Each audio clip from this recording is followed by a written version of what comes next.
So guys, if you love healthy food, keep watching. So today's video, I'm making cauliflower fufu. I'm using cauliflower and oats.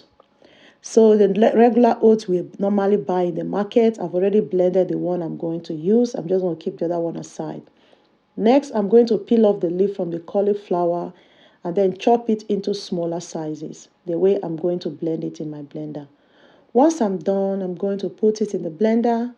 Then I'm going to add water on it and blend it very smooth. Then next, I'm going to filter it with my filter bag. You can use any type of filter you have. Don't let the water come out too much. Then next, I'm going to put it in the pot and turn it. Once it's heated, I'm going to start adding my oat bit by bit. Now you're going to add the oat until you get the thickness the way you want it to be. So that is it.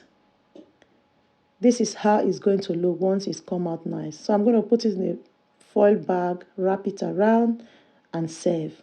Honestly, guys, if you love eating healthy, I think this is the best thing I've ever eaten.